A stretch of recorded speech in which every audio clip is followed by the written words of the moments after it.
Good afternoon, good morning, good evening, everyone, depending upon from where you are being connected with us today. Welcome to this RCA webinar series number 29, which will be on the liberalizing services and promoting digital services, prospects for the enhancing trade in CAREC countries.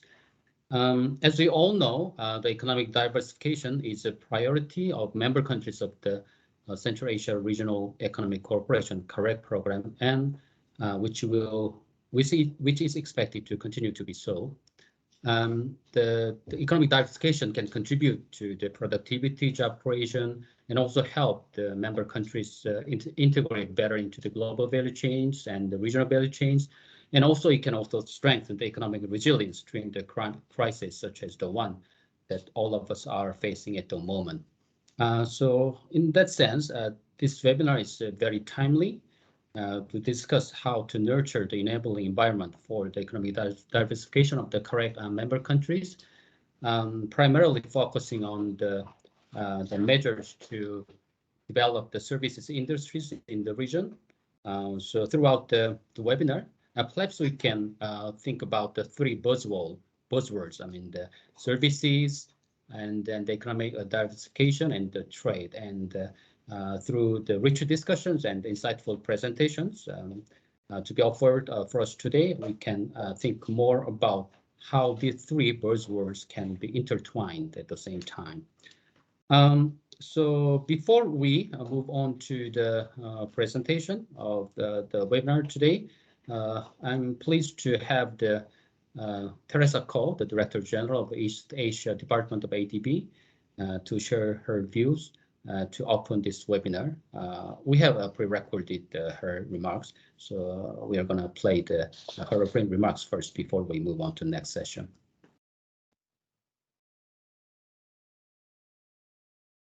Distinguished speakers, ADB colleagues, development partners, ladies and gentlemen. It is my pleasure to welcome you to today's webinar. There are many good reasons why the liberalization and digitization of trade services is a top priority on the global agenda. It is also crucial to the future growth and development of the CAREC economies. The services sector generates about 2/3 of the world's GDP.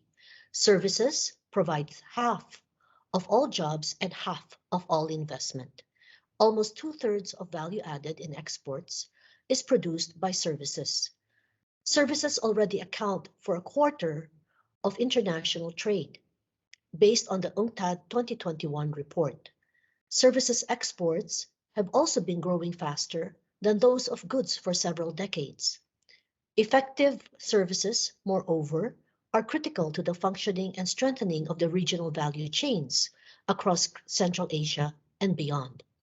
The great socioeconomic benefits and opportunities the services sector offers are sometimes stifled by regulation. Domestic regulation, often intense, can be imposed on a particular service activity or in pursuit of its quality or equity of access.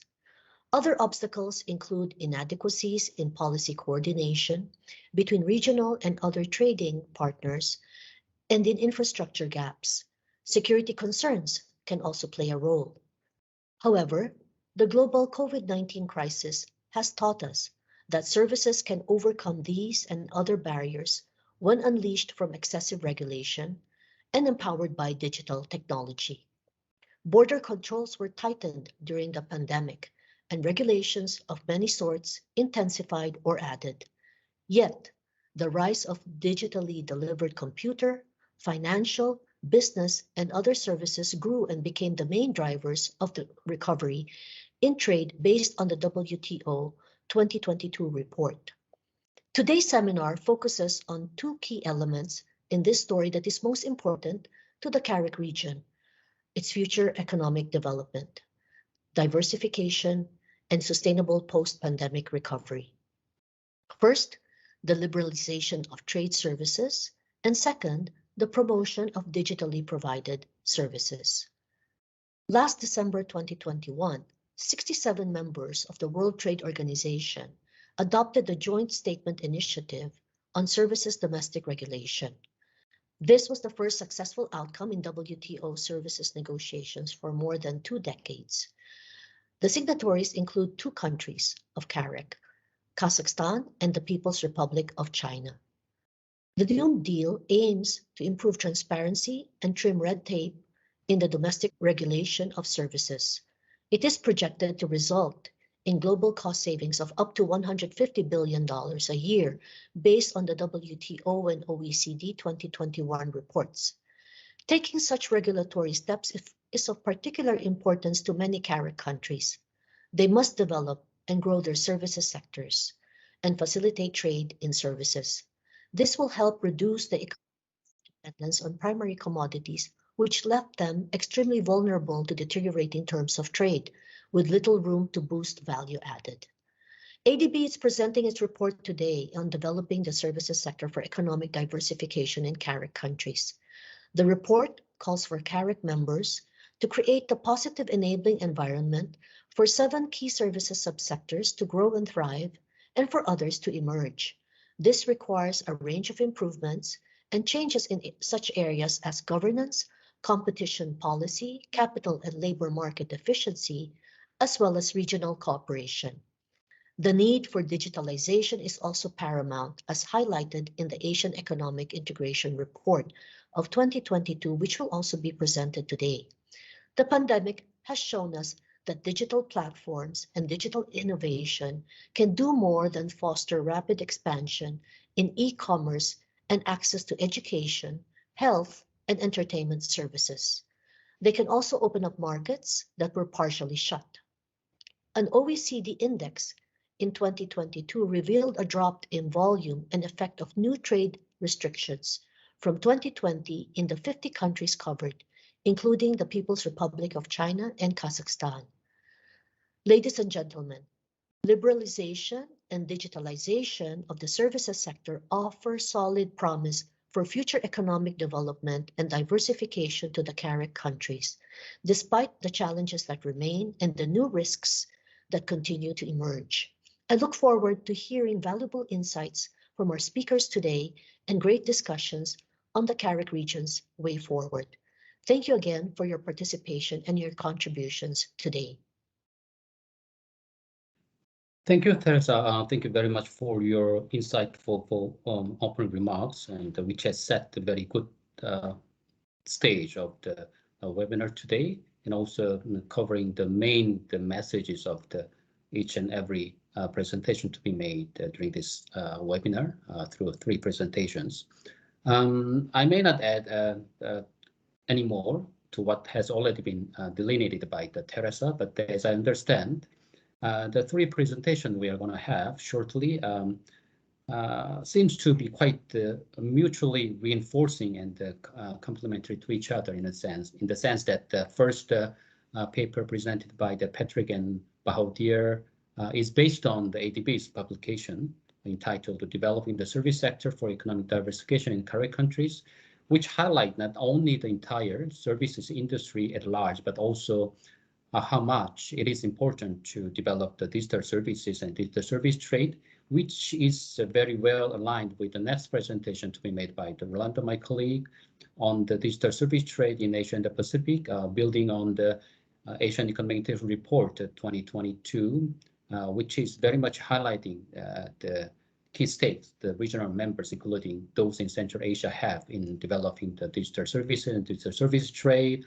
And this, again, leads to the next presentation to be made by our colleague from the OECD, focusing on the Service Trade Restrictiveness Index 2022.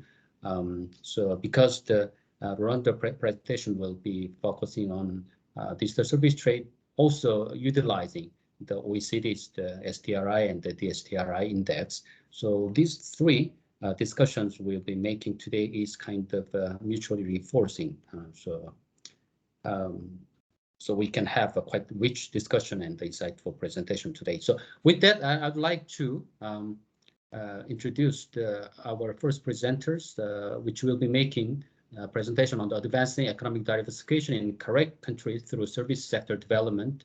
And Patrick Law and Bahodir Ghaniev. Patrick, as we all know, was the former chief economist of the World Trade Organization. And Bahodir Ghaniev is the senior advisor, the Center for Economic Development, Uzbekistan. So both Patrick and Bahodir will spend around 20 minutes to make their first round of presentation, and to be followed by other two colleagues. So you have the floor, Patrick and Bahodir. Thank you. Good morning, good afternoon, or good evening, ladies and gentlemen, depending on where you are located. I am Bahodir Ghaniev, and I'll be giving the first part of my joint presentation with Patrick. Hello. Yeah, we can hear. Yeah. Can you show the first slide?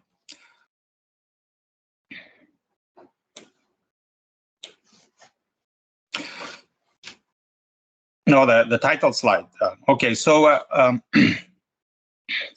today Patrick and I will be presenting key findings of the study that we contributed to in 2019 and 2020.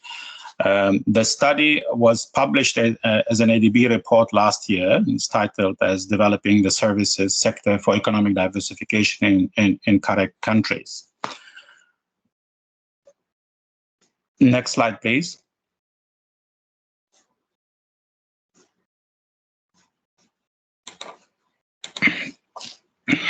So the outline of our presentation is as follows. First, I will present some key messages of the ADB report, and then we'll provide an overview of the economic structure of the CAREC countries, and we'll talk very briefly about the key services subsectors that, in our view, are essential to economic diversification to CAREC countries. And then Patrick will take over and we'll talk about creating an enabling environment for the robust development of the services sector in CAREC countries. And he will provide some concluding remarks, including policy recommendations aimed at advancing economic diversification in CAREC countries through the development of the services sector. Next slide, please.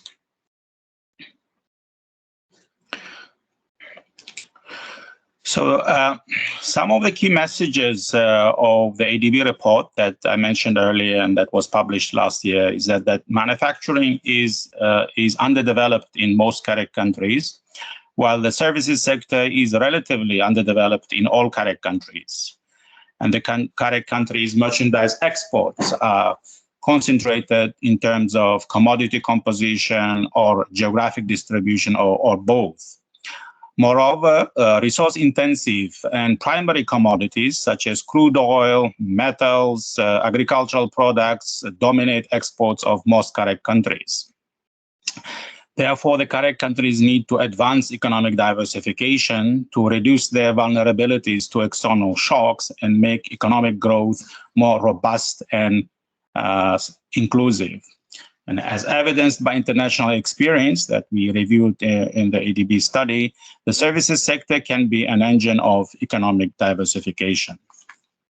Next slide, please.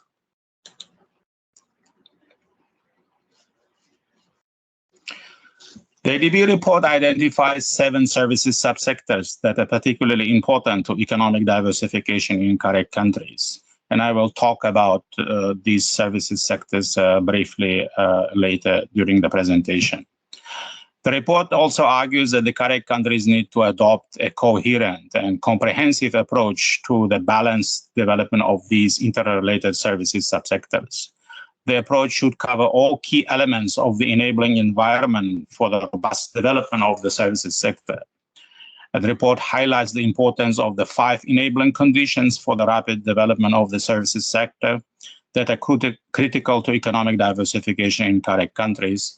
And during his presentation, or his part of the presentation, Patrick will talk a little more about some of these enabling conditions. Next slide, please. The services sector expanded rapidly and made a significant contribution to economic growth in all CAREC countries during the past 2 decades. Nonetheless, the share of the services sector in GDP remains substantially smaller in the CAREC countries than the average for the OECD countries. Further, the share of manufacturing in GDP is small in most CAREC countries given the level of their economic development. The energy and or mining industries, or both of these, and related economic activities such as geological exploration, transportation of energy and mineral products, and the production of base metals account for a large percentage of GDP in many CAREC countries. Next slide, please. As mentioned earlier, the CAREC countries' merchandise exports are concentrated in terms of commodity composition and geographic distribution, or both. The product concentration index for merchandise exports is greater than 20 in all CAREC countries, except the PRC. The top 5 markets account for more than 40% of merchandise exports in all CAREC countries, except Pakistan and Uzbekistan. Next slide, please. Primary commodities make up more than half of merchandise exports in all CAREC countries except the PRC and Pakistan. Resource-intensive manufacturers account for most of merchandise exports in Pakistan. The high share of primary commodities in merchandise exports make the economic situation in most CAREC countries vulnerable to vagaries of world prices for these commodities. Similarly, the concentration of merchandise exports of CAREC countries in a few markets makes their exports and growth performance sensitive to changes in the situation or in the bilateral relations with those top export markets. These conditions are not conducive to sustainable and inclusive growth. Next slide, please. With respect to exports of services, transport and travel services account for the bulk of services exports in most CAREC countries, despite the decline in international transportation and travel during the last 2 years due to the pandemic. Business services such as professional, technical, and trade-related services make up a quarter of exports of services in a few CAREC countries such as Afghanistan, PRC, Mongolia, and Pakistan. Telecommunication, compute, information services account for a sizable proportion of services exports only in PRC in Pakistan. And it's worth noting that the share of financial services and exports of services is small in all CAREC countries because of the underdevelopment of the financial sector. Next slide, please. The share of digitally deliverable services, such as telecommunication, information, and financial services in exports of services increased in most CAREC countries between 2010 and 2020. Nonetheless, it is still smaller in all CAREC countries than in the OECD countries on average. This is another indication that many services industries, especially modern services industries, are underdeveloped in CAREC countries. Next slide, please.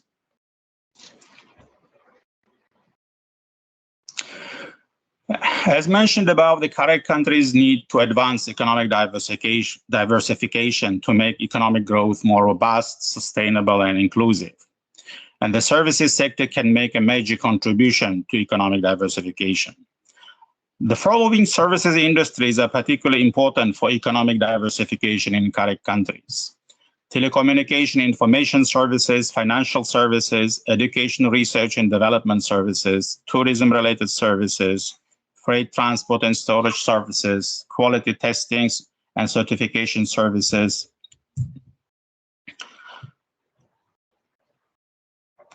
other agricultural-related services, including mechanization, seed processing, agronomy, plant protection, animal health, business advisory, and marketing services.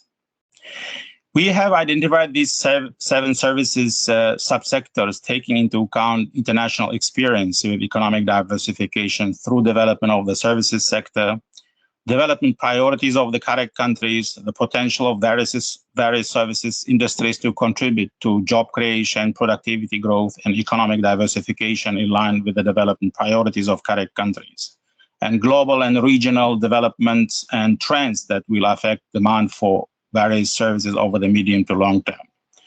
The ADB report provides an overview of all of these seven services subsectors in CAREC countries. Due to time constraint, today I will only talk about telecommunication and information services. Next slide, please.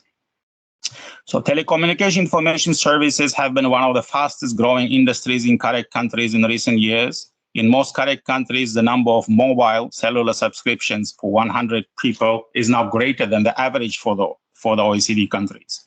In Azerbaijan, Kazakhstan, and Uzbekistan, the proportion of people using the internet rose from below the average for the world in 2005 to close to the average for the OECD countries in 2019. Next slide, please. Another success story in developing information communication services is Pakistan, which made considerable strides in developing IT industry in recent years. The industry is comprised of more than 5,000 companies and employs over 500,000 English-speaking professionals, according to the data published by the government of Pakistan. The government of Pakistan has created numerous incentives for the IT industry, including three-year tax holiday for IT startups, zero income tax on IT exports, and tax holiday for revenue for venture capital funds till 2024. And as a result, exports of telecommunication, computer, and financial services increased from about 267 million US dollars, or slightly more than 7% of exports of services in fiscal year 2006 to more than 2 billion US dollars, or more than 1/3 of exports of services in fiscal year 2021. Next slide, please. Nevertheless, telecommunication and especially information services are underdeveloped in most CAREC countries. Many CAREC countries lack in important indicators of the usage of telecommunication services. The cost of internet access is high relative to per capita income in many CAREC countries. At the same time, the quality of telecommunication services is low in most CAREC countries, with the speed of internet connection being slow. Most CAREC countries rank low in the Speed Test Global Index, which compares internet speed data from around the world. This concludes my part of the presentation, and now I would like to turn the floor to Patrick. Patrick, the floor is yours, please. Thank you very much. Good morning, good afternoon, mostly good afternoon, I suspect, and thank you for the invitation to participate in this event. So I think the slides are up. Let me just go through mine. I've only got a few minutes. We worked out what we thought were the most important elements to focus on in order to enhance the development of services and diversification more generally in the CAREC countries. And that list, you can see it on the slide: improving governance, which is streamlining and making more efficient the whole regulatory system, as low cost and as speedy as possible for business to be able to work efficiently. Enhancing competition conditions in markets, and that's not just about domestic markets, also about engaging in trade. Raising the efficiency of the labor market, which includes developing human capital. Developing physical and digital infrastructure, absolutely fundamental, and taking advantages of the region, developing cooperation and integration arrangements with the rest of the region, and we'll say a little bit more about that in a minute. Next slide, please. We took a couple of indicators out of the the Global Competitiveness Index belonging to the, I think it's the WEF, yeah, the World Economic Forum, who did this one. We looked at extent of market dominance and at competition in services. And what we found is amongst the CAREC countries, competition is quite weak in many sectors, including most of the services subsectors that are important, the ones that Bahadir has highlighted. And 5 out of 8 of the CAREC countries for whom data were available were below 60 on the market dominance criterion, and 7 ranked 80th or lower on the competitiveness of the services sector in particular. So I think that indicates that there's plenty of scope for getting more efficiency in these areas. Next slide, please.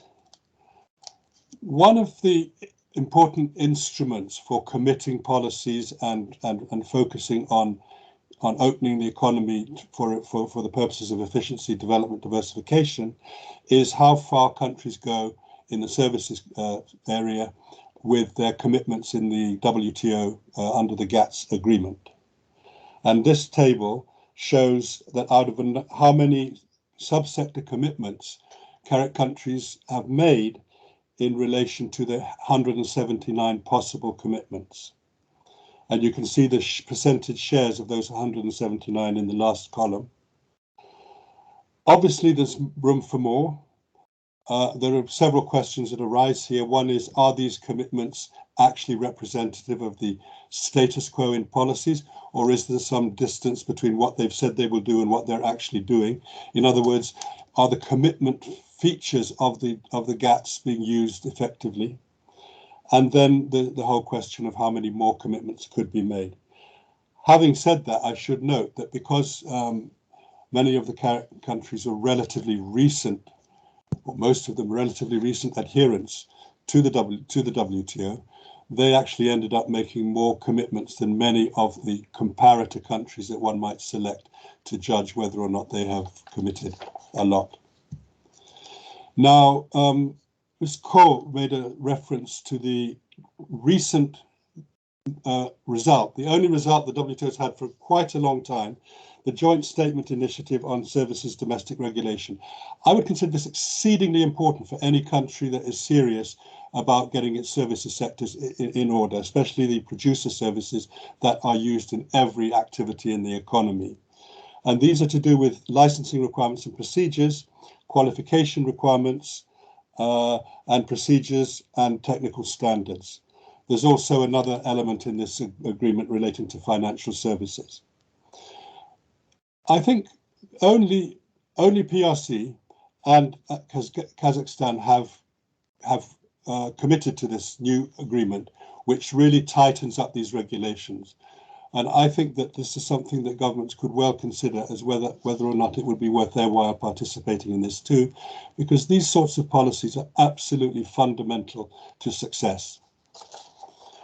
Next slide, please. This is a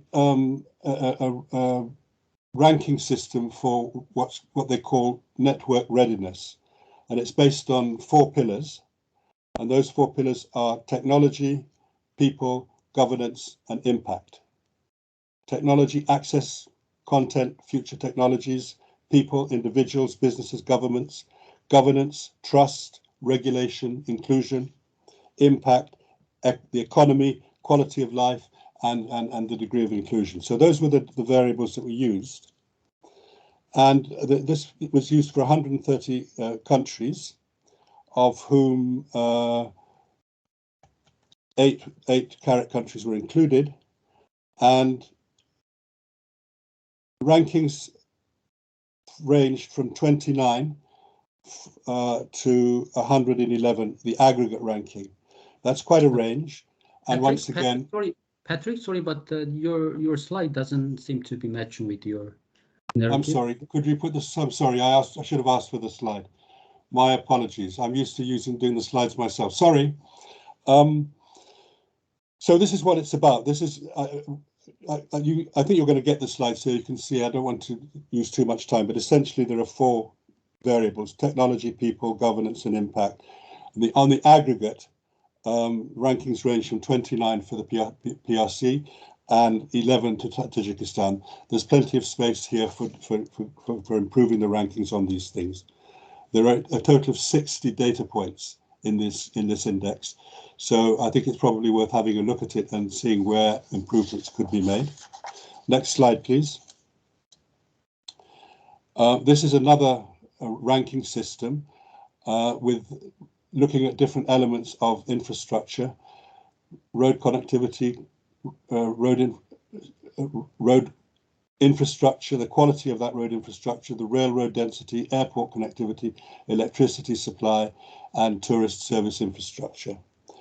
Out of 141 countries, many of these rankings are relatively low for most of the CAREC countries. Tourism is one area that stands out where there could be some improvement, except for Georgia, who did well there. So I think that this gives some sort of indication of, again, of areas where progress could be made. Next slide, please. The last element we had when we were talking about the different components of policy we thought that were important for enabling progress and development and diversification were preferential trade agreements. And this table lists out all the preferential trade agreements that CAREC countries are involved in. There are quite a few of them.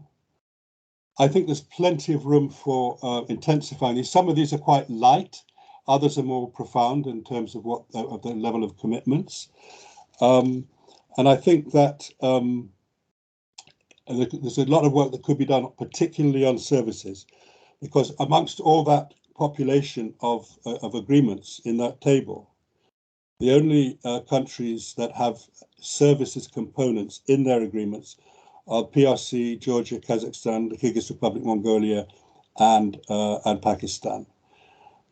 So it's a minority of these agreements that have services in them, and I think that is again another real opportunity. Next slide, please. This brings me to the conclusions. And once again, I think we can't overemphasize the importance of efficient, competitively priced services that are used across the board as inputs into production. Now, if those services are poorly priced, are inefficient, are low quality, they will have an economy-wide effect. And that's what's so important about these particular components in services, in economy at large. So the 3 things that we focused in on the conclusions were the level of liberalization, liberalizing to what extent possible, to the extent that is possible, producer services, to look at WTO commitments. Are countries making enough of those commitments, both as a signaling device and as a domestic discipline?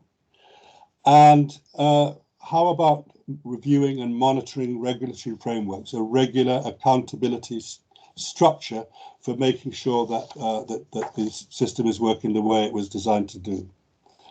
Promotion of digital services is obviously a really key element. It's about infrastructure.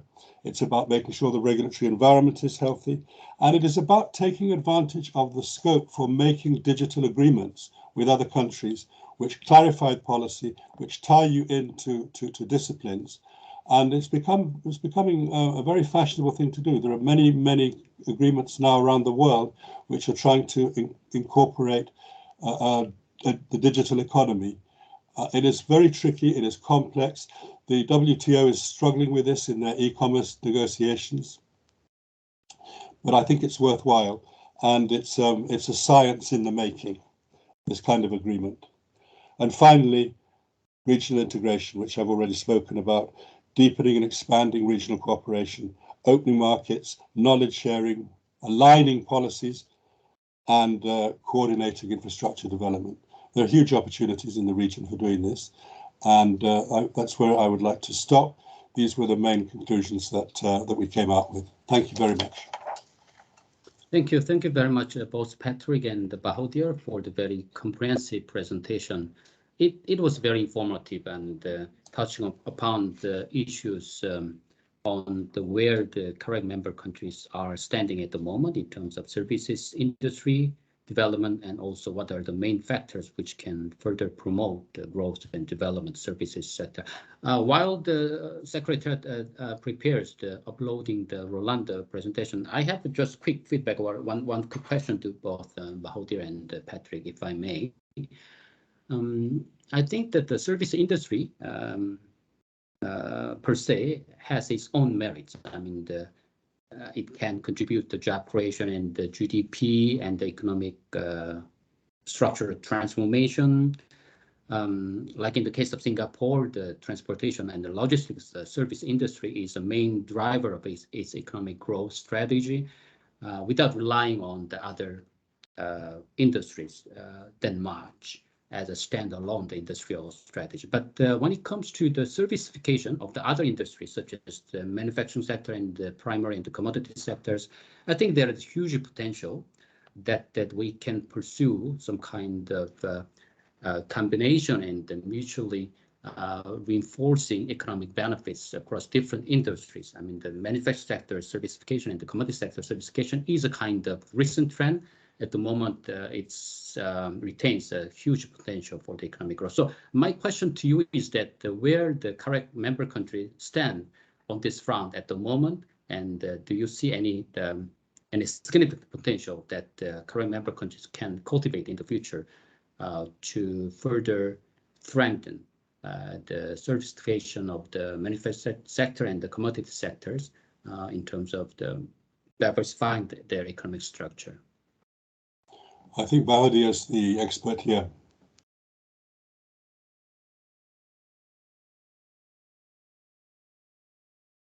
Hello? Bahodir is not there. Well, I think, you know, this is really what we've been trying to emphasize, that the degree of regional integration in the CAREC countries could go much further. In all those things that we were mentioning at the end, in terms of coordination, trying to get policies uniform, trying to reduce transactions costs across a whole range of areas. The thing about services, as we've tried to emphasize in this report, is that they first of all, as a country gets richer, services become an increasingly important part of the GDP, of livelihood. More and more people depend on services for livelihood. That doesn't mean that they can't do without agriculture, manufacturing. On the contrary, or mining. All these things come together. But services are the one component of the economy that you will find operational in all those different areas. And it's those producer services that Bahodir talked about on slide 10. And you know, I just don't think we can emphasize enough how important it is to get services which, after all, are the key source of value. They are the major source of value in pretty much any economy. There are some technical issues about how you measure them, which is partly why they've been neglected. But without services efficiency, it's very hard to progress. And that applies across the board to any country you care to think about. Okay, thank you, Patrick. Thank you very much. So now let us move on to the next presentation to be made by the Rolando Avendano. Rolando is the economist at the Economic Research and Cooperation Department of ADB. So he'll be presenting on the opportunities and digital services trade in Central Asia and beyond. So you have the floor, Rolando. Thank you, Jong-woo, and thank you to our colleagues from CAREC and East Asia and Central and West Asia Department for the opportunity to present our findings and discuss them in the context of the CAREC region. For those who are not familiar, the Asian Economic Integration Report reviews trends in regional trade, investment, movement of people and tourism in the Asia-Pacific region. And this year's theme chapter was dedicated to the topic of advancing trade in digital services and the opportunities it offers in light of digitalization. So next slide, please. So just to follow on the presentation by Bajodira and Patrick, while the role of trading services has been widely discussed, the transformation of services trade as a result of digitalization remains a relatively unexplored area. Many services industries considered non-tradable before were slower to globalize and to unbundle into global value chains. And this is part of the motivation for our focus on this topic. Digitalization has fostered easier, faster, and cheaper transaction of services. And this phenomenon that is also known as the third unbundling has enabled the fragmentation of more specialized services to be performed remotely and in real time. So here we have a chart for the CAREC region and also CAREC excluding PRC and the Central Asia region. So I will try to present the same country groups across the presentation. And what it emerges, as in the case of the Asia Pacific region, is that until the arrival of the pandemic, services were growing. So we have different types of services, and the dotted lines indicate non-digital services. And after COVID, or once COVID arrived, services requiring physical presence, in particular travel and transport services, were severely affected. Whereas other services, which we will define after as digitally delivered, were more resilient. So this is part of the motivation of our whole theme chapter, and something that we also verify in this CAREC subregional, in this group of countries. Next slide, please. So a central question for us in this discussion is whether digital services could be a vector for economic development. Here we highlight the countries in the CAREC and Central Asia subregions that we see they are on the bottom left of this chart that represents the gross national income per capita against the share of digital services exports in total goods and services. So what we see in this chart is first that high-income economies tend to have higher export shares in digital services, whereas Central Asian and CAREC economies in general show a low share in digital services exports. We also see, and that's what we will argue, that Asian economies have a potential to expand in their digital services exports as a possible strategy. And third, that economic size is not necessarily a precondition for digital services exporters. So we do different types of analysis in the report, and what we find that is that there is indeed a relationship between the share of digital services exports and gross national income per capita. Next slide, please. So to differentiate from the presentation by Bajodir and Patrick, what we defined as digital services is basically services that are digitally deliverable. And here we have some examples without going too much into detail, but basically we have 6 families of services that can be digitally deliverable, and they go or they range from, for example, insurance and pension services to financial services, including fintech, also charges of intellectual property, which is one of the services that has grown the fastest in later years. Telecommunications, computer and information services, which are also expanding rapidly. Other business services, including professional and management consulting services, for example, and personal, cultural, and recreational services. So we use this as the basis of our definition of digitally deliverable services. You can see in violet some of the countries in the CAREC and Central Asia subregion, and I will describe more in detail which are the sectors or the areas where they are more concentrated, and it was also presented by Bajodir in his presentation. Next slide, please. So Asia and the Pacific has played a major role in the expansion of trade in services and also in digital services. The region's trade volume in digital services tripled from 2005 to 2020 from 400 to 1.3 $4 trillion.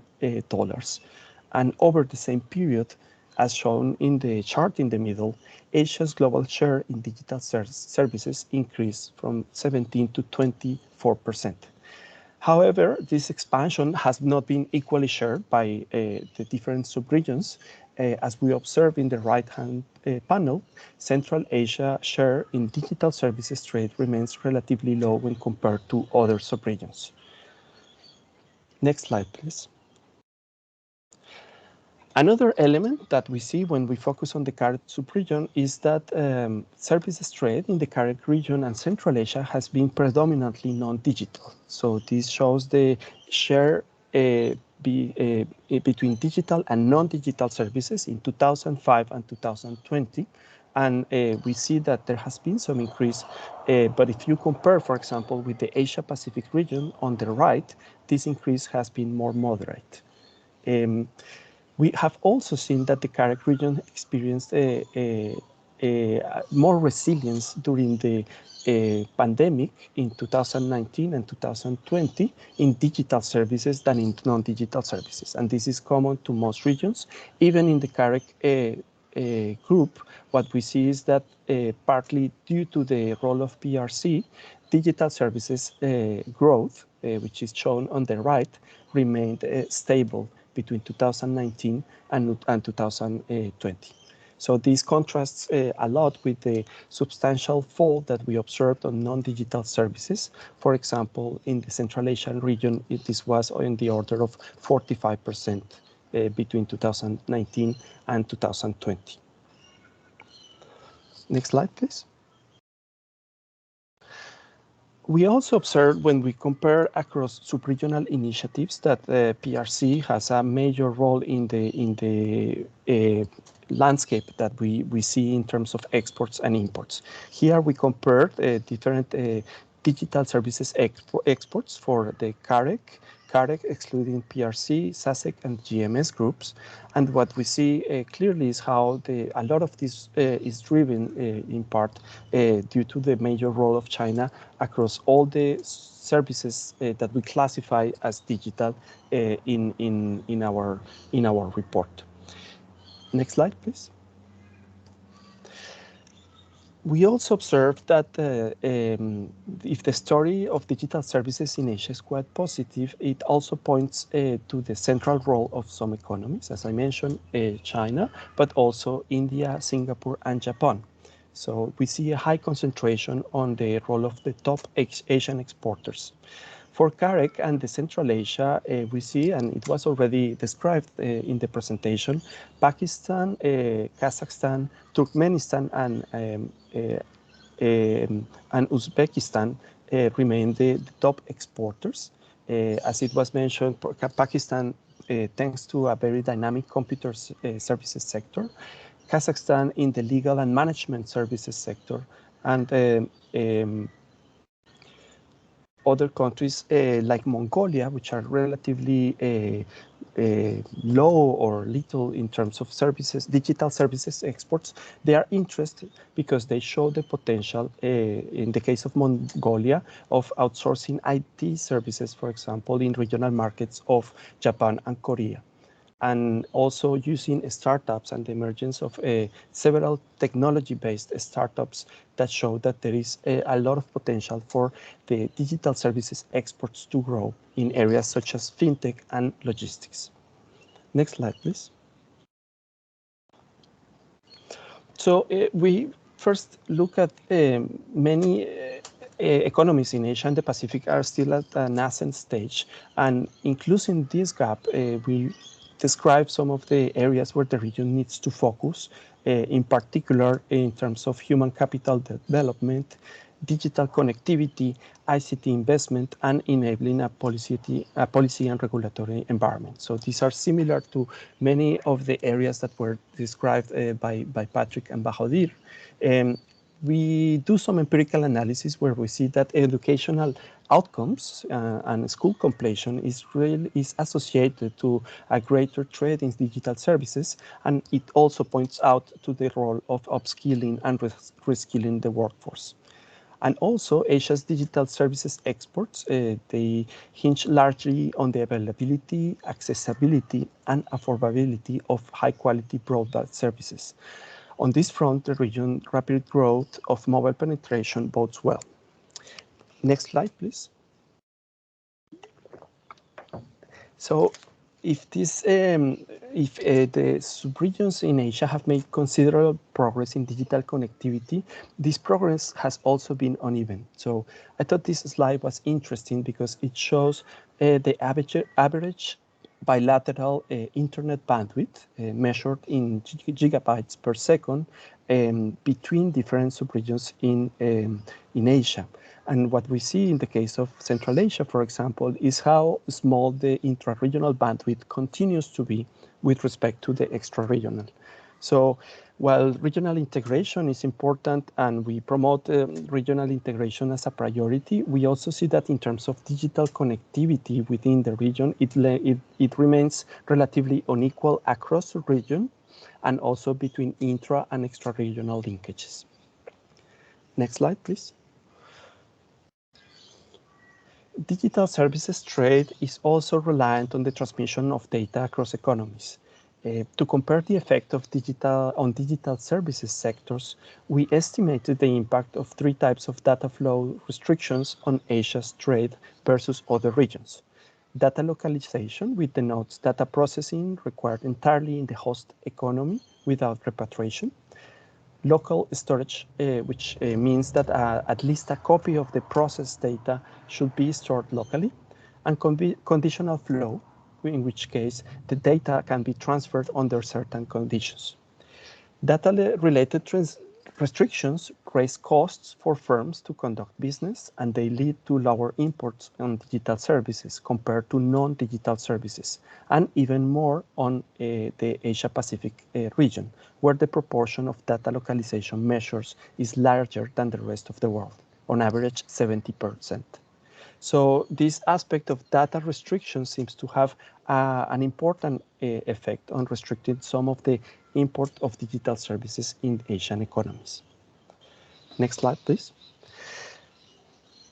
This has covered by Patrick and Bahadir more in detail, but we wanted to highlight also how these results show the importance of regulations of digital services at different levels, multilateral, regional, and also domestic, and also some key considerations, for example, in terms of classification of the products, whether products are classified as goods or services, and the implications that that has in terms of domestic regulations or border measures.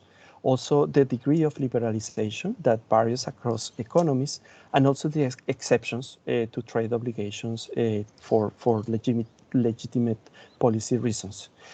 So in the report, we discuss basically these 3 main approaches adopted by economies that balance the interests of the main stakeholders, so the consumers or the private sector or firms and governments across these approaches, and how they can serve as a reference for the negotiation of new agreements. Next slide, please.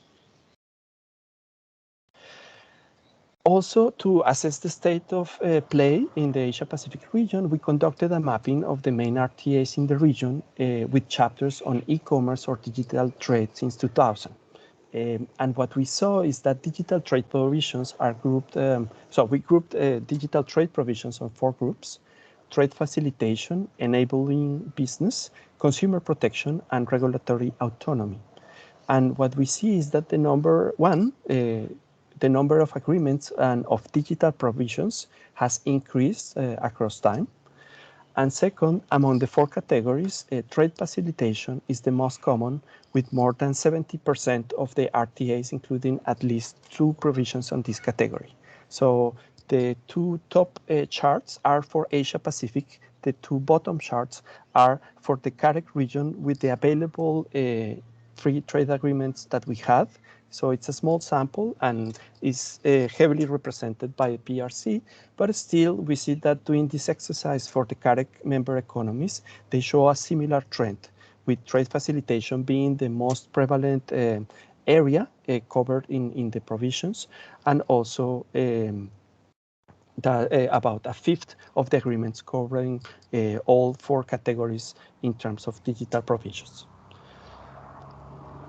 Next slide, please.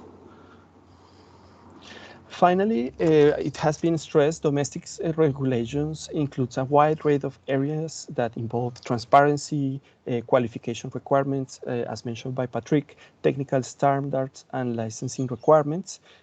Some regulations, such as cybersecurity, are particularly challenging, and this is something we confirm when we look at this excellent report that looks at the e-commerce legislation in CAREC economies that came last year, and we see how cybercrime, for example, is one of the areas where there is still a lot of work to be done in terms of aligning domestic regulations with international standards.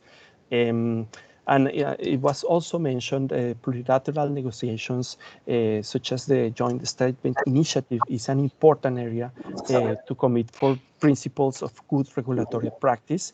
And they open the door for a lot of countries who are approaching WTO, for example, including Turkmenistan that last year asked for applied to the WTO in December. Next slide, please. So to conclude, just maybe next slide, maybe just to go to the policy recommendations.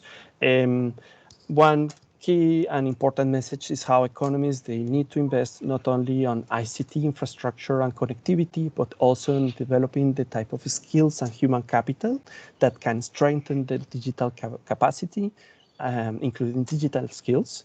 Second, reducing internal and external costs in trade on digital services through deregulation and liberalization. It can also strengthen GVC participation and forward and backward linkages to value chains, and also translate into real income gains through direct effects and through spillovers. So this is something that we also studied in the report. And third, that economies, they need to balance the interests and the priorities between safeguarding cybersecurity, data protection, and privacy on the one hand, and support fair data flows on the other hand. Finally, in terms of regulatory reforms, they should be complemented by international cooperation. We saw the plurilateral examples, the digital economy examples that Patrick has mentioned. Also, in terms of international tax cooperation, where we see that there is areas that are a bit blurry between international taxation and WTO regulation, they require that more cooperation to be more aligned with each other. And finally, just also try to balance the different effects and the distributional effects of the growth or expansion of digital services trade.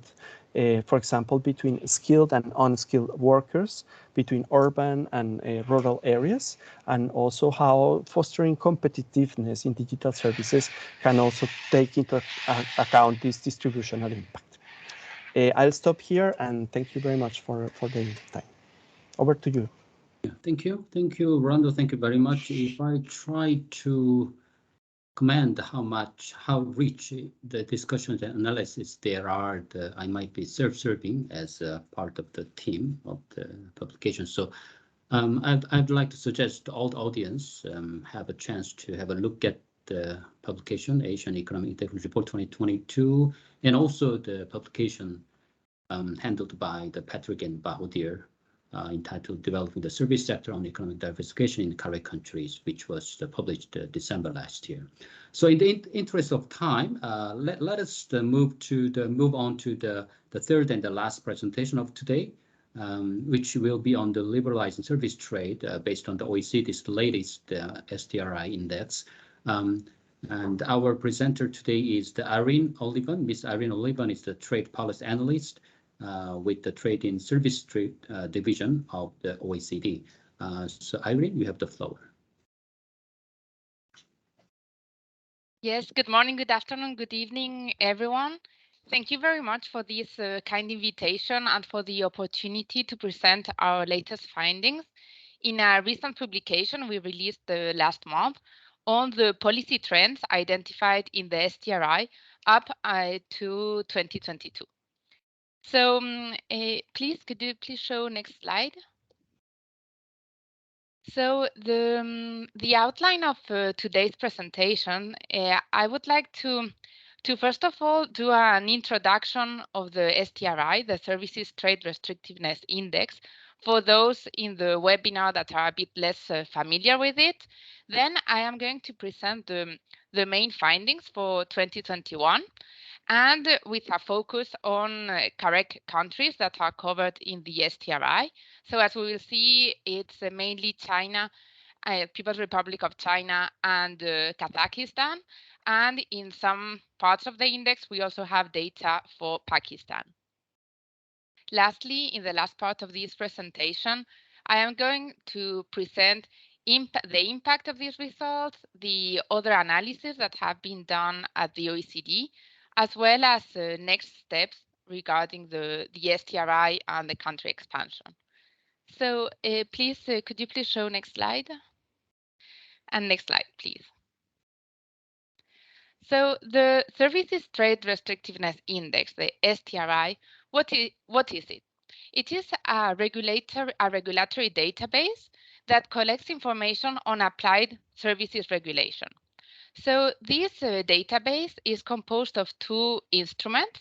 First, the regulatory database with very specific information on the laws and regulations that are applied, and then a set of composite indices that gives the Services Trade Restrictiveness Index, as it allows to analyze and measure the restrictiveness of the policies that are recorded in the regulatory database. So what is the purpose of the STRI? The purpose is to provide up-to-date evidence on services trade policies, to inform policy discussions and trade negotiations. So the STRI, the full STRI, currently covers 22 services sectors that are very wide in nature, in the sense that we are covering transport, like maritime, rail, freight, but also professional services, legal services, engineering, telecommunications, and other network services, as well as media and broadcasting services. So we currently have data on these 22 sectors for 50 countries, and including China and Kazakhstan. We then also have a separate index that is called the Digital STRI, that it looks at barriers that limit the possibility of providing digitally enabled services. So it is a different indicator that looks more widely at any main restrictions in the possibility of providing digitally enabled services. So for the digital STRI, we are currently covering 74 countries, and we are continuing the expansion of this country coverage.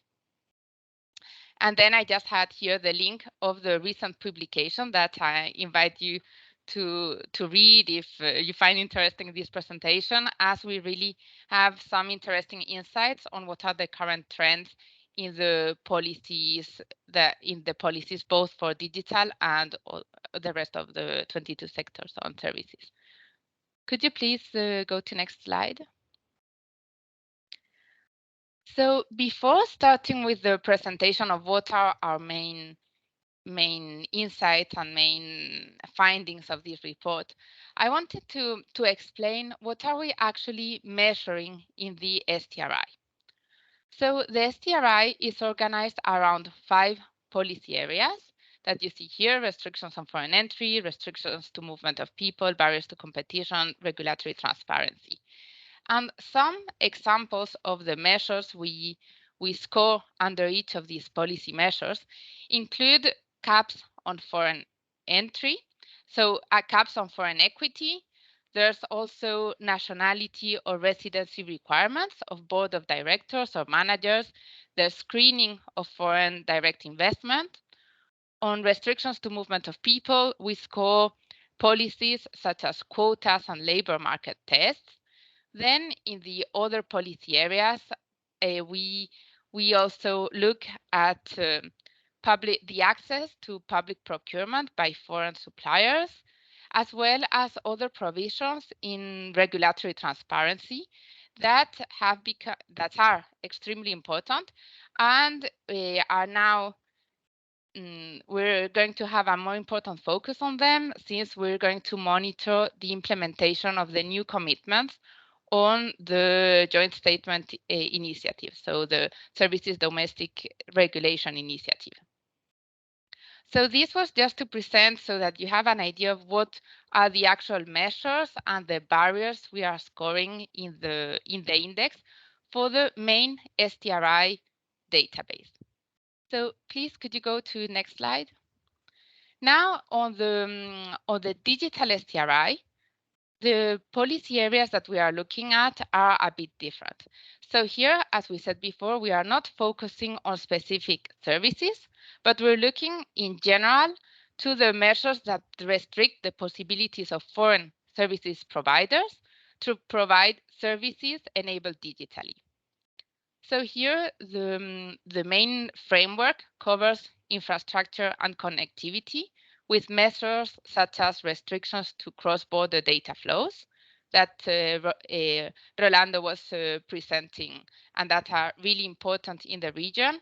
So that is for infrastructure and connectivity. On electronic transactions, we look at measures such as deviation of national contract rule from international rules. We also look at the availability of electronic signatures. Other measures that we look at in the index of the digital STRI include the performance requirements, limitations on downloading and streaming, or other requirements that increase the cost for foreign providers to provide services in the countries, such as commercial or local presence. So this is regarding the framework of both indices so that we can now go deeper into what are the actual findings. So please, next slide, please. So the main findings of the STRI. In the slide that you're seeing, we have the average STRI result for all the 50 countries that we're covering for all 22 services sectors. So as you see here, the indices, the STRI, goes from 0 to 1, where 0 represents a fully open economy and 1 a fully closed economy to foreign services providers. Here you see also that the results, so the score, are organized around the 5 policy areas I was presenting before, so that it is possible to identify which are the areas where the scope for reform is most important. Next slide, please. So here I wanted to do a special focus on the 2 CAREC countries for which we have the full database. So as you see, both Kazakhstan and People's Republic of China are in the higher part of the spectrum, showing that the regulatory framework is still relatively close to foreign service providers compared to other economies in the sample. And the result is quite above both the OECD average and also the average of all the countries in the country sample. Next slide, please. So as I was saying before, those are the results for all the countries, for all the sectors. However, what it is maybe more interesting to see is the analysis on a sector-specific level. So here I am going to present the results of the STRI for computer services in the Asia-Pacific region, because due to our project with ESCAP, we have collected data, so we have partial coverage for some more countries than those that we have for all the services sectors. So in this project, we had added all the countries that you see with the little star. So it also includes Pakistan of CAREC countries. So what are the findings and information we see from these data? So first of all, that all 3 CAREC countries in the in the sample for computer services, for the computer services, above the OECD average, but do have quite a similar score. And we also see that the most important contributors, especially in the People's Republic of China, contributors to this score are the restrictions on foreign entry. So the screening of foreign investments, the restrictions on data flows, and other nationality residency requirements for managers, as well as many other measures that we're looking at in this policy area. It is important to note also the other contributors to this to the score are the restrictions to the movement of people, as well as restrictions regarding regulatory transparency. So the absence of good regulatory practices in the sense of an open stakeholder consultation or the communication of regulations to the public before they enter into force. Next slide, please. So the previous slide, in the previous slide, we were presenting the results for computer services. And here I would like to present the results on the digital STRI, also for the Asia Pacific region. Like before, for this index, we do have some more countries of the CAREC region and the Asia Pacific. So that's why I found interesting to present these results. So regarding digital STRI, what we see is that that countries like People's Republic of China or Kazakhstan are really at the highest end of the spectrum regarding the restrictions to digitally enabled services. The main contributors to these results are restrictions on infrastructure that are mostly due to restrictions in the use of communication services, as well as restrictions on data flows. So this echoes Rolando's presentation, where he was saying that that restrictions to data flows are really important in the Asia Pacific region. So our index confirms this and has found data localization provisions that are really increased cost for businesses providing services in the country for all all Kazakhstan, China, and Pakistan. Other important elements that increase the score and are quite particular here in the region are what we call other restrictions to digitally enabled services. That includes performance requirements, so the requirement to source inputs locally, or other restrictions to downloading or streaming that really affect the possibility of providing services or in a cross-border mode of supply. So could you go to please to next slide, please? Lastly, the last presentation on the main findings in the STRI that I wanted to present here today is the result for telecommunication services. Here, the scope of our coverage for the Asia Pacific region is a bit lower than that we had for digital and computer services, but it is still interesting to see the results, and in particular, the main contributor to this score, that are the barriers to competition. So here, it also echoes the Patrick Lowe's presentation, where it was indicated that barriers to competition in the region are really important. And for example, here we score as very restrictive some of the policies that give government and provincial government some important rights in the voting rights in companies. So what we call golden shares, or also the possibility of contesting the authorities, so overriding decisions from regulators. So the capacity of governments to do that is considered a restriction in the STRI index. Next slide, please.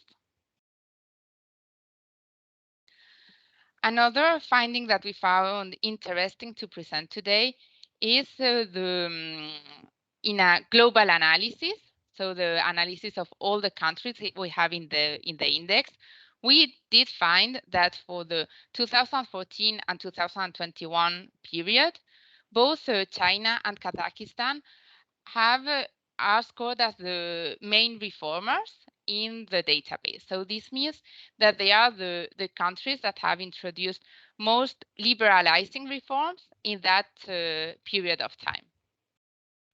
Mostly this is due to, as we saw before, the result is still quite high. However, the regulatory framework that started in 2014 was much more closed to foreign services providers than the one that we find today. So there has been important and interesting reforms, but there is still quite a lot of margin of reform to liberalize services by opening the economy to foreign service providers. Next slide, please. So that was all I wanted to present regarding the results and the main findings in our index. Some of the next steps and the impact of these results. So as it was presented in the introduction, the OECD and the WTO published last November a joint publication on the benefits of easing services domestic regulation. The findings in this report and the reform scenarios that were presented here also contributed, we hope so, to the adoption in December 2021 of the reference paper on domestic services regulation. So we at the OECD, and in particular with the team managing the STRI, we are monitoring the implementation of the commitments of countries in the reference paper, and we will include some new measures in the STRI to really be able to monitor this implementation. So then just my last slide. Next slide, please.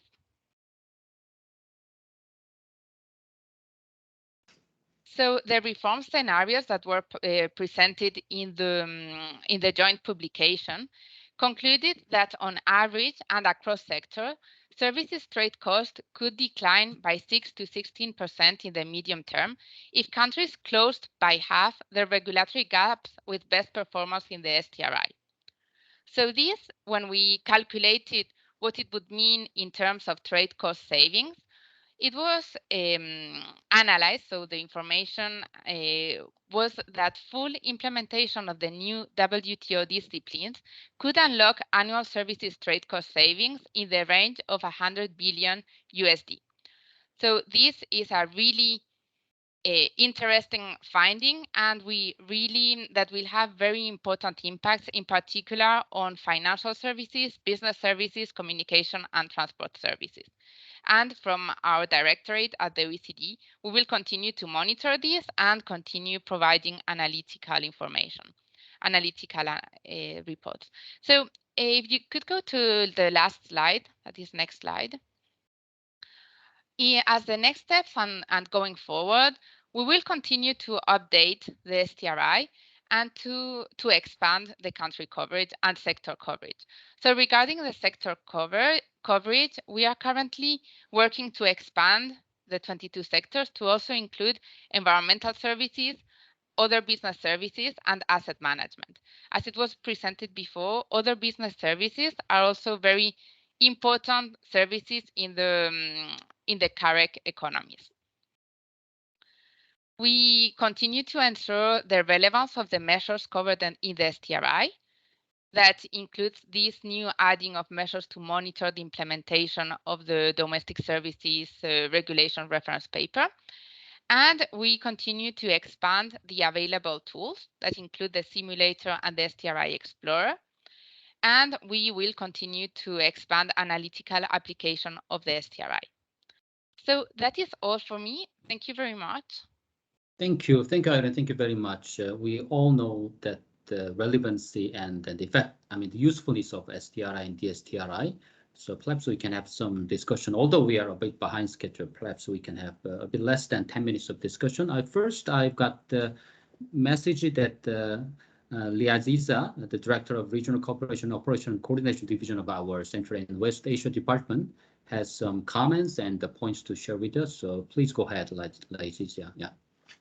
Thank you so much, John Woo, and many thanks to all participants and the panelists. Very interesting presentations, a lot of information to absorb, especially for those people who just joined this seminar to learn about things, and if they have not really been themselves engaged into services.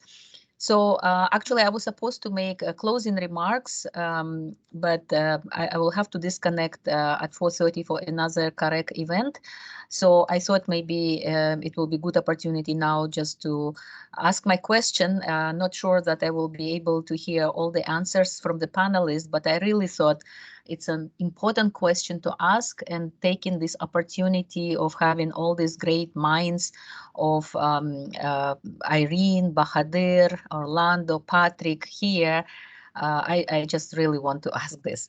So we all understand the services are so important everywhere, including in CAREC. We all know about the type of services in CAREC countries, and it was really interesting to hear your suggestions on policy recommendations to these countries. Many of them are not really new. We all know about the importance of governance, environment, competition, and all that. But, you know, now we live in a different world, right? I mean, for the last few weeks after the invasion, basically, of Ukraine, and the forthcoming huge impact on the Russian economy. Basically, I mean, there are some forecasts for Russia to decline even to the magnitude of 20% in second quarter or third quarter, and to the magnitude of up to 10% for the entire year, which will obviously have great impact on economies in Central Asia and South Caucasus and all CAREC countries. Some CAREC countries more, some less, but in any case, we know that the impact will be huge. And we already, in this last few weeks, already feel impact on services in particular. For example, financial services in CAREC countries affected very much. Basically, on the second day on disconnection of some selected Russian banks from the SWIFT system, people were not able to make transactions, some even transfers from Manila to Kazakhstan by some of my colleagues and friends. You know, these transfers returned back because a bank in Kazakhstan had a correspondent account with a Russian bank. Anyway, this is just one example, but as economists, we should look a little bit ahead for the future, and we already predict, we already think there will be influx of Russian professionals to Central Asia, South Caucasus, perhaps. So my question is, what impact do you think this whole new geopolitical situation, whole new economic situation, this profound isolation of Russia, not just for this year, but you know, for the foreseeable future, 3-5 years probably, maybe longer, will have on services development in CAREC countries? So that's one question. And I really would like to hear, you know, the views of all the panelists here. I think you have a lot of experience, a lot of knowledge. So based on that, of course, everything is uncertain. Uncertainty is the word of the week, of the months, you know, of the year probably. But based on your knowledge, based on your experience, what effect it will have on services in CAREC region? After all, we are discussing services here in CAREC. And secondly, the second question, what type of policy messages would you formulate, very short ones, for CAREC countries in this situation? For example, should governments work very quickly now on readjustment of some kind of supply chain links in, well, merchandise, but also in trade services? Should they be now focusing perhaps on developing in like national or maybe regional financial transaction systems? There are already calls for that. I know in Kazakhstan there is a system, I think it's called SunCar, for some kind of equivalent of a SWIFT. But should CAREC countries now start thinking about devising some regional arrangement for financial transactions between their banks? Or is it too premature? Or is it not a good policy? So, you know, these are my questions, and I think maybe they are a little bit premature to ask you now, but during this seminar, perhaps we can discuss something which is very relevant to this current moment, to this current year, and you know, in the new kind of period of time that we are entering. And it is my view that you know, it's significant, profound changes. It will affect CAREC region quite seriously, and as ADB, as CAREC, we should think about that. So I'll stop here, but also because this is my closing remarks, I really would like to thank the participants and the panelists for, as I said, the wealth of information, and obviously all this fundamental knowledge and kind of systemic knowledge that you delivered today will be quite useful for thinking forward and for the type of questions that I asked. Thank you, Junwoo. Thank you very much. Thank you, Liza. Thank you very much. I think that you have posed a very huge question to the presenters today. I mean, under the current geopolitical situation, what's going to be the prospect of the CAREC countries coping with these kind of challenges in the medium and longer term, and what kind of regional cooperation arrangement can be unfolded in the future, in preparation for another type of similar type of the situation in the future. So perhaps my quick observation is that perhaps now provides a good opportunity for the CAREC countries to think about the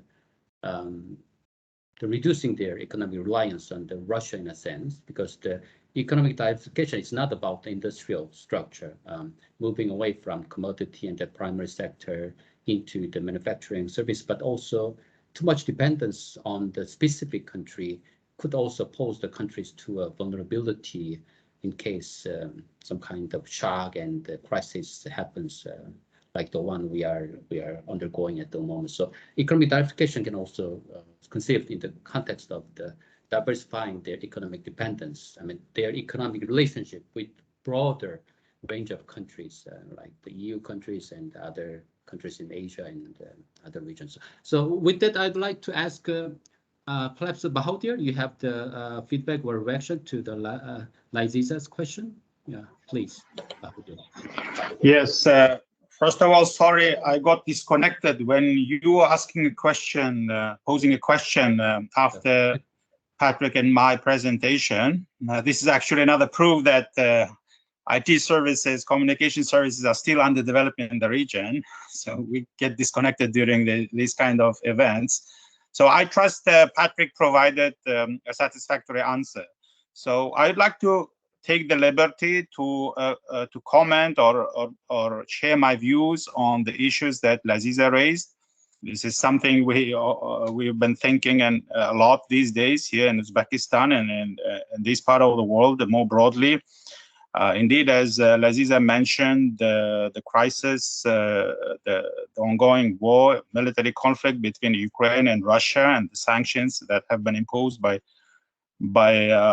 other countries on Russia are having and will have a profound adverse impact on the Russian economy, and there will be repercussions, significant repercussions on other countries in the region, including in Central Asia and the South Caucasus, and perhaps to some extent other CAREC countries like China and Pakistan.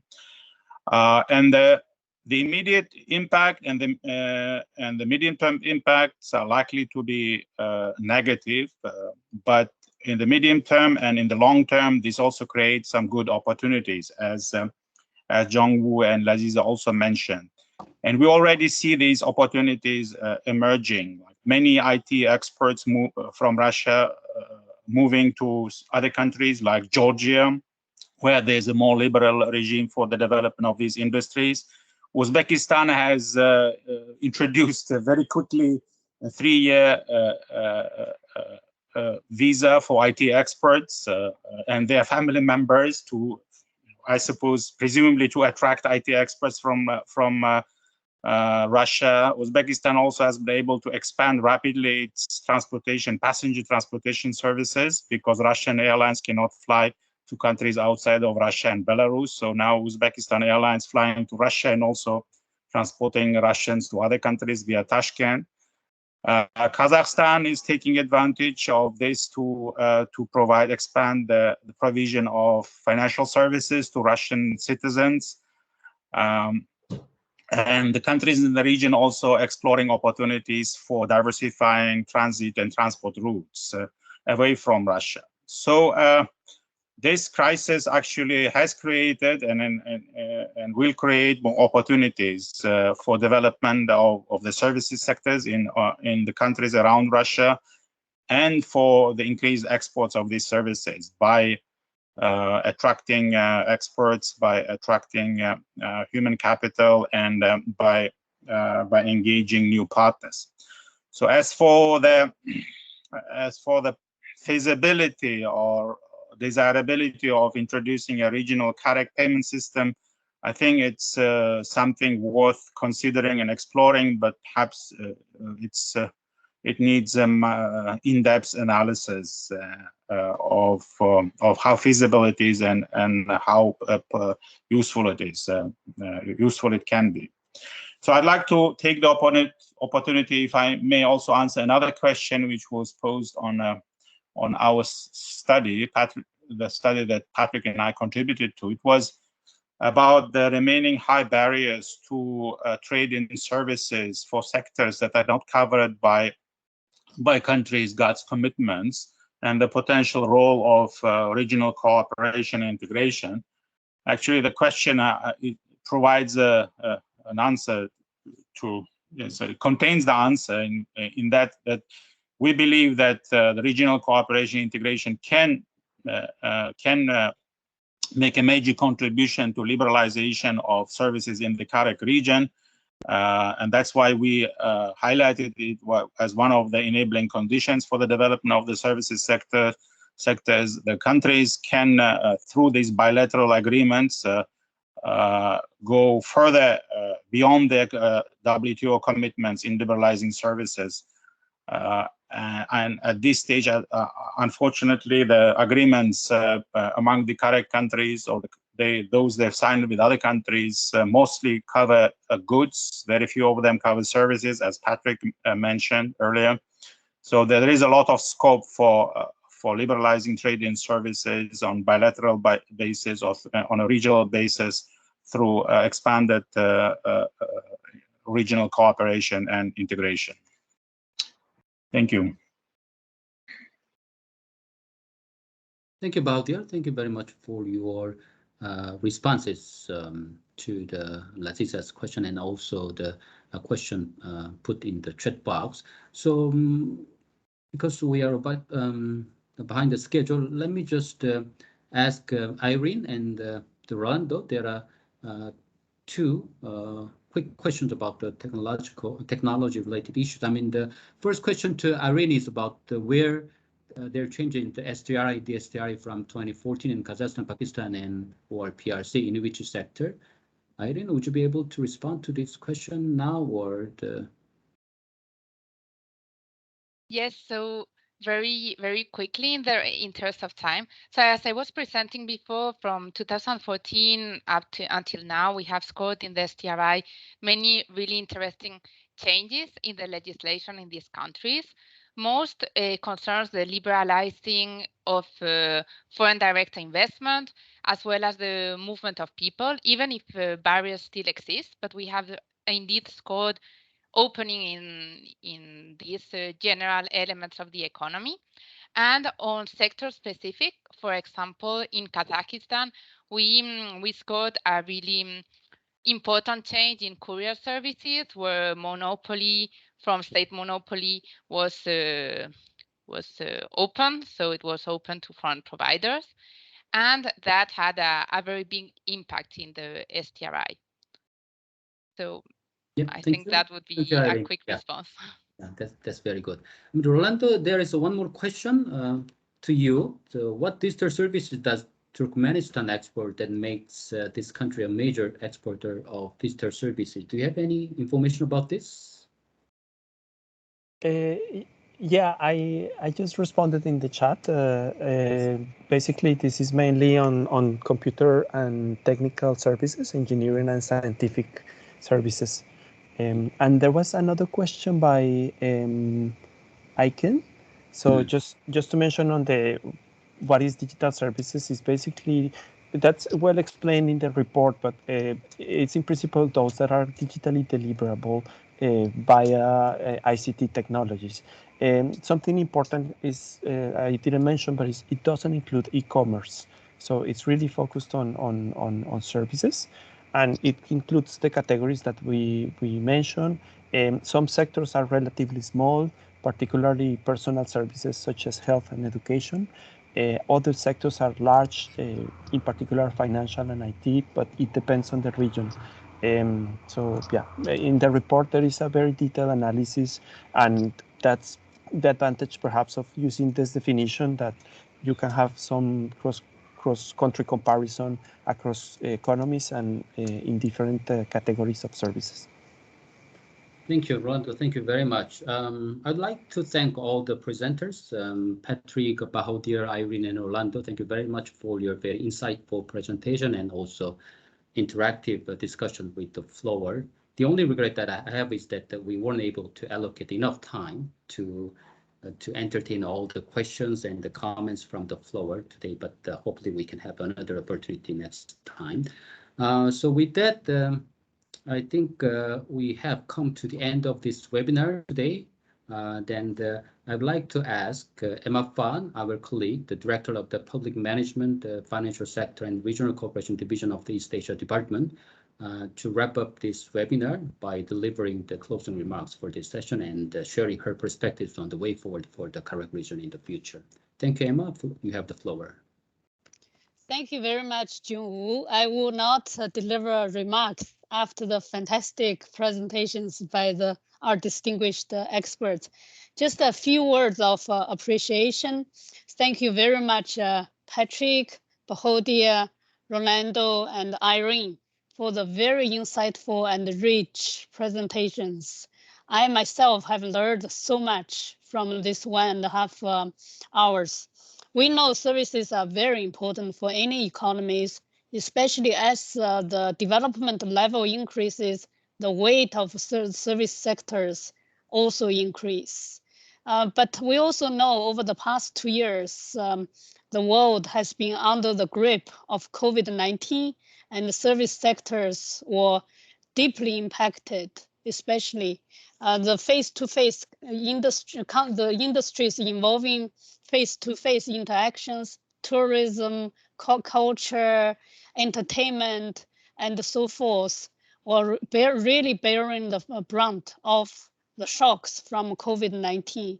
So now, as the world is gradually recovering from COVID-19, it's really the time of the Great Reset. How can we learn from our experiences in dealing with unprecedented shocks and challenges in moving forward, more prepared, more resilient, and in making our economies more diversified? Clearly, the service sectors will play an increasingly important role. And we see there are many efforts and actions within national borders, across the region, and globally as well. In the PRC, we saw that the importance of the service sectors have been highlighted in the government's 14th year plan, which was adopted last year. In the recent 2 sessions, which was just completed, the government's report also highlighted the importance of the service sectors. And efforts such as establishing national demonstration zones and aligning the PRC's domestic procedures with regional and international procedures, including the new RCEP, were mentioned. Patrick also mentioned about the exceedingly important efforts by the PRC and Kazakhstan in joining the WTO's joint initiatives of services domestic regulation. We really hope that more CAREC countries will also join in the near future. And the presentations highlighted many opportunities, but many challenges. As Irene's presentation has indicated, that the restrictions on services remain high in our region. The 2 countries, again, she quoted was the PRC and Kazakhstan. And we could infer that many other countries face similar situations. So trade liberalization remains an unfinished business and an extremely difficult task, given today's geopolitical and other sentiments. So the insights from the experts are more important than ever before. So Patrick's presentation also talked about the importance, especially in producer trade sectors. And we really also want to say that through our advocacy, through our investment, more liberalization and deregulation or enabling regulations policies can be developed. We all know that services trade, like other trades, do not happen in vacuum. It requires strong human capital, as Rolando has mentioned, strong infrastructure, enabling environment on the regulation policy front. Let's all join hands in pushing the progress in all these fronts. Finally, I also want to highlight the 1ADB characteristics of this event. And we saw that this talking about very interesting and pertinent questions now. We thank Jun-Woo for chairing this session after chairing several other sessions last year as well. And we thank the participation of colleagues across the bank from CWRD, EARD, RCITG, and many other departments. We also thank our experts who join us from so many places, OECD, formal WTO experience, and so forth. And finally, I really want to thank Thea from our team for your leadership, dedication, and in pushing the RCI agenda forward. And thank you and other colleagues in the RCI team in our division for your dedication and for your great achievements. Thank you, Jun-Woo. Over to you. Thank you, Emma. Thank you very much for your very insightful observations and also building on the key messages that covered by each and every presentation today. With that, I'd also like to thank the organizing staff in the EAPF and the ERSI for arranging this excellent and insightful event for all of us. With that, I'd like to thank everyone for joining us today and have a good rest of the day. Bye-bye. Bye. Bye-bye. Thank you. Bye.